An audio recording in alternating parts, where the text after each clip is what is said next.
जयपूर जिल्ह्यातील दांता रायगड शहरातील आदर्श विद्या मंदिर येथे शाळेतील विद्यार्थीचा हृदयविकाराने मृत्यू झाल्याची दुर्दैवी घटना घडली। प्राची कुमावत असे मृत मुलीचे नाव आहे। ती इयत्ता 4थीत शिकत होती। मंगळवारी 13 जुलै सकाळी 11 वाजेला मधल्या सुट्टीत सर्व मुलं आपला टिफिन उघडून जेवत होती, तेव्हा 9 वर्षाची प्राची कुमावत हिने देखील आपला डबा खाण्यासाठी उघडवला आणि तेवढ्यातच ती जमिनीवर कोसळली।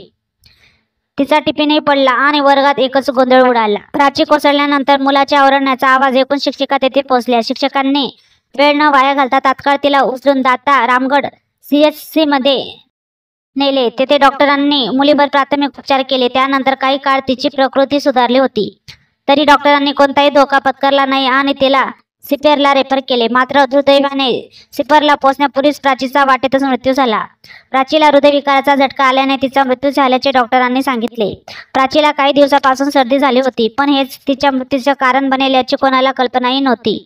चिमुकल्या मुलीचा अशा प्रकारे अचानक जाण्याने कुटुंबियांवर दुःखाचा डोंगर कोसळला आहे। तसेच शाळेतील व शिक्षकांमध्ये व विद्यार्थ्यांमध्ये हळहळ व्यक्त केली जात आहे।